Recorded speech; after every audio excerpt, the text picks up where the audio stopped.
বন্ধুরা কেমন আছো? আশা করি ভালো আছো। দেখো চলে এসেছি আজ আমি রান্না করি। দেখো কি রান্না হচ্ছে। এখানে হচ্ছে ওলের তরকারি হবে। ওলের তরকারি মশলা কষানো হচ্ছে। এটা হচ্ছে মশলা কষাচ্ছি। আর এই যে ওল সেদ্ধ করে রেখেছি। আর এখানে উচ্ছে ভাজাচ্ছে, আপনার মাছি উচ্ছে ভাজছে।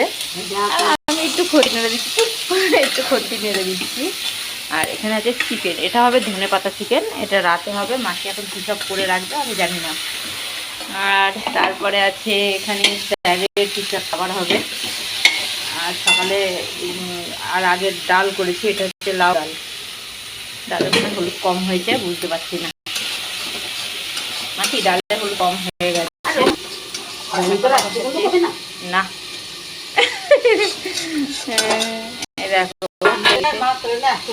দেখো মশলা থেকে তেল ছেড়ে দিয়েছে।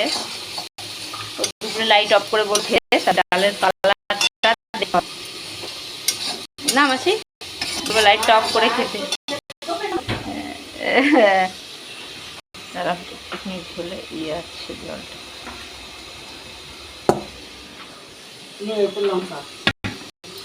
লঙ্কাগুলো সব মাসি মশলা করতে। হ্যাঁ এই আলুটা দিয়ে দিও। ওর মনে হয় কষা লাগবে না, জল ঢেলে দিতে হবে। এই যে এখন হচ্ছে গিয়ে ওলটাকে কষাচ্ছি, খুব ভালো করে কষাচ্ছি। জানি না কি খেতে হবে। কিসে ও কাঁচা লঙ্কা দিয়ে দেন, আর তরকারির সময় তখন জাল হয়ে যায়। বেশি চিড়ে দিয়ে না, গোটা গোটা কটা দিয়ে দেন। মাছি গলে গেল জল। নুন দিয়েছি, হ্যাঁ সব দিয়ে দিয়েছি। কি ও হ্যাঁ বলে যাক, বলে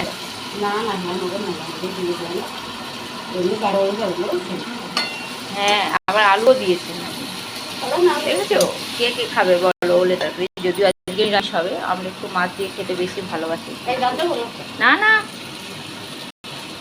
এ দেখো ইচ্ছা হলে এতগুলো লঙ্কা দিয়ে দেবে, ঠিক আছে তরকারিতে। দেখবে তরকারি এমনি ভালো যাবে। যখন দেখবে নুন বেশি হয়ে গেছে, তারপরে তরকারি ভালো হয়নি, বেশি করে ঝাল দিয়ে দেবে, তাহলে ঝালটাই পাবে। তাহলে বুঝতে পারবে না তোমার তরকারিতে কেমন স্বাদ এসেছে, ঠিক আছে? মাসির গল্প শোনো। তরকারি যদি খারাপ হয় তা হাত দিয়ে রান্ধে খেতে হয়। তার কারণ কি বলতো, কি তাহলে নুন সব ভালো করে মাখায় নিতে হয়। হ্যাঁ হাত দিয়ে রান্না করে খেতে হয়। হ্যাঁ সেটা তো ওই ঝালটা বেশি দিলে বন্ধুরা যখনই দেখবে তরকারি